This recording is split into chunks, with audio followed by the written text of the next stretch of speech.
자, 계속해서 우리 수능 전날까지 수능 완성 실전 모의고사는 그 요청하는 대로 다 한번 올릴까 싶습니다. 그죠? 저기 요번에 3회에서 좀 많은 질문이 들어왔는데요. 자, 21번부터 한번 풀어봅시다. 실제적으로 이제 21번 같은 경우는 요 얘기잖아요. 그죠? 자, 그래서 제일 마지막을 읽어보면 절대적으로 이제 영원하거나 안정적인 것에 대한 믿음은 어떠어떠하단데 이 말을 모르겠죠. 모르면 이렇게 하면 돼요. 빈칸으로 취급하면 됩니다. 함축어 같은 경우 의미를 물을 때는 미국 문화의 어떤 이디엄 같은 경우잖아요. 그러면 그 원래의 뜻을 이제 넌 네이티브가 알 수가 없는 것들이 많죠. 그럴 때는 이렇게 빈칸 문제로 취급하고 여기에서 한 칸 더 올라가서 한번 읽어보면 되고 요즘 문제 같은 경우는 이렇게 읽어도 되지만 이렇게 읽어서 이해가 안 된다 그러면 어떻게 해요?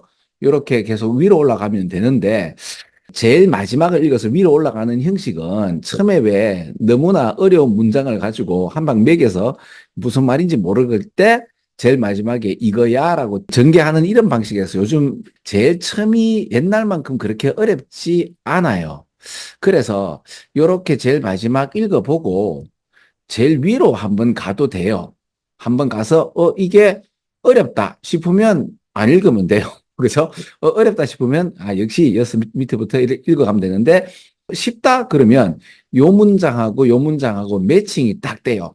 그러면 이런 얘기 있잖아요. 아니 그럼 처음부터 읽으면 되지 않느냐? 아니요. 그 처음부터 읽었을 때는 제일 마지막을 읽으면 이게 그래도 그 결론적인 이야기이기 때문에 그 결론에 반해서 도입부가 같아지면 여기에서 전체적인 맥락이 확실하게 드러나는데 처음부터 읽게 되면 이게 도입 부분으로 보통 아이스 브레이킹 한다고 하잖아요. 그죠? 원래 얘기의 그 본론을 바로 이렇게 들이대는 게 아니라 뭔가 워밍업 하는 것처럼 도입부가 있을 수가 있거든요. 대부분 그렇잖아. 그죠? 그런데 저는 사실 요 문장 가지고 답을 해버렸거든요. 왜 그런가 하면 한번 봐요. 이렇게 수능에서 absolutely 이렇게 나오면 이 말은 그 주어진 문장에도 absolutely가 나오면 답이 아닌 경우가 많습니다. 왜 그런가 하면 이거 절대적으로라는 말이잖아요. 답을 왜 수능도 그렇지만 옛날 우리 그 학력고사에서도 그랬어요. 이게 뭐 사회나 인문학 그 국어나 이런 말도 마찬가지인데 주어진 답에 절대적으로 그렇다. 이거는 있을 수 없죠. 초등학생도 아니고, 아니, 초등학생도 한 이제 고학년쯤 되면 절대적인 것은 없어. 그리고 G드래곤인가요? 왜, 어, 그죠. 영원한 건 절대 없어. 라고 삐딱하게라는 노래 있잖아요. 그죠? 그러니까 이 절대적으로 뭐다 이런 얘기가 나온다면은 이건 답이 아니거든요. 이거는 말이 안 되는데라고 할 때 말이 안 되는데가 되는 거는 이거밖에 없죠. loses its standing에서 발판이 없는데 이건 말이 안 되는데 라는 말은 이거잖아요. 다른 거는 말이 안 되는데 보다는 credibility가 부족하다라는 거는 뭐 때문에 문화적 디퍼런스 때문에 그런 건 아니죠. 그죠? 문화가 이제 다르다고 해서 절대적으로 영원한 것 이런 게 존재하나요?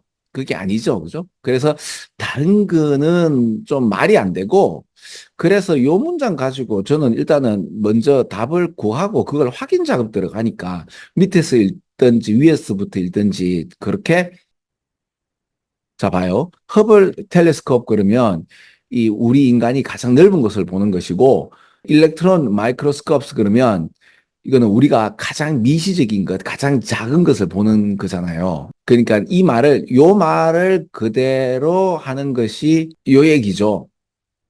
미시 세계에서 거시 세계까지 우리가 지금 보고 있지만 우리가 본다는 이 자체가 이 객관 세계를 조명한다고 하는데 주관적인 거죠. 그죠? 원래 객관이 먼저 있고 주관이 먼저 이제 나중에 있다고 하지만 또 거꾸로 본다면 원래 주관이 있고 그러니까 아무리 객관적인 것이 허블 망원경이 더 좋은 것이 나온다 하더라도 다 보지 못하죠. 오케이. 이 얘기는 다음에 또 다른 식으로 나오면 이때까지 우리가 이제 생각하는 거에 대한 거꾸로로 한번 얘기해 볼게요. 또 그런 이야기를 갖다가 하는 수능 문제가 나오면 넘사벽이 되잖아. 그죠? 그럴 때 또 한번 담론해 봅시다. 자, 여기 보세요. 내가 다 해석 안 하고 한번 볼게요. 고인물처럼 보면 비록 위쪽이지만 우리는 여전히 아래쪽이죠. 그런데 위쪽이란 말이에요가 되죠. 그죠? 이 중에서 제일 결론 되는 거. 자, 근데 창조적인 현실에 대해서도 좀 제가 말씀을 좀 드리면 이거예요. 그 창조적이란 말이 우리 인간적 관점에서 보는 창조야 창조지만은 우주적 관점에서도 창조는 창조죠. 뭐 지금 당장 예를 들어 하늘을 한번 봅시다. 하늘 보면 구름 있죠? 구름 어때요? 구름은 변화무쌍하죠. 그럼 구름에서 뭐 토끼구름, 아기구름, 그러니까 구름도 굉장히 창의적이죠. 그러니까 변화한다는 이야기에서 창의적인 리얼리티라고 보면 되는 거죠. 그죠? 변화무쌍한 하나의 현실을 얘기하는 것이 정적인 것이 아니다. 그 엄청난 증거가 이 우주라는 것은 굉장히 역동적이고 여기도 있네요. 창조적인 리얼리티가 있다고 함에도 불구하고 우리는 여전히 뭐를 믿죠? 이 과학적인 어떤 여러 가지 관측 가능한 것을 넘어서 무언가가 영원한 것이 있다라고 생각하지만 그런 거 없다죠. 그래서 또 제가 또 한 번 더 뒤집는다면 정말 그럴까? 왜 그런가? 우리의 인식을 지금까지 봤을 때는 이 우주가 불안정하고 뭔가 계속 변화하는 거라고 하지만 더 넓어지면 어떡하느냐? 또 모르는 문제입니다. 그죠? 거대한 것을 보는 기술과 이제 미세한 것을 보는 기술을 지금까지 봤을 때까지 보니까 현실적 리얼리티는 뭔가 움직이고 변하더라. 우리의 인간의 욕망은 뭔가 안정되고 싶은데 그런 건 없다라는 것까지 되었다죠. 그죠?